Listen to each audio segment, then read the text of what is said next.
Panda. I got broads in Atlanta. Just took the lean in the family.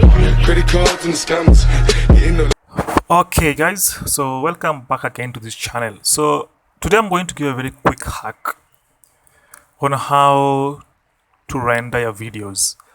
Now I had this problem when I was rendering my videos, and it's a very small simple hitch that can take you literally like less than 1 minute to resolve. So if you're having this type of problems in Davinci Resolve, you're trying to render your video and it's bringing you failed here. If you start to render, let's see what happens there.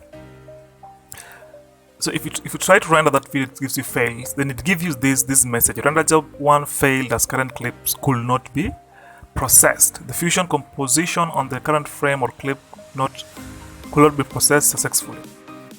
So it's a very simple thing, guys. That what just means that the frames of the videos or the images you're using in your video are not as per, they're not the same. So how do you resolve this? How do you make sure that you render this?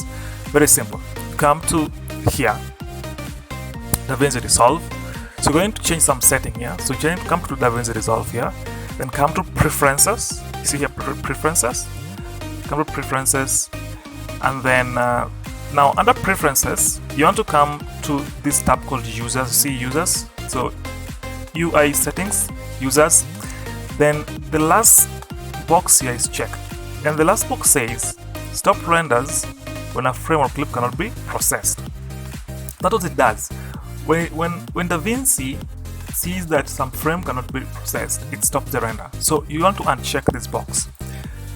It is that simple, guys. Once you uncheck this box, that will make sure that all your videos are rendered. Then you want to click Save.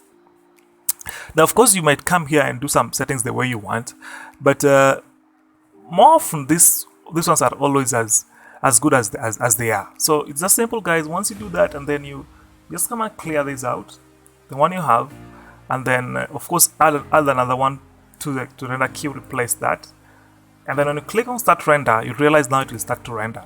So let's look at that. See, it's already start to render. So I'm not going to render this because I already did it. It's just simple, guys. So thank you for watching. If you liked it, please give me a thumbs up. Till next time.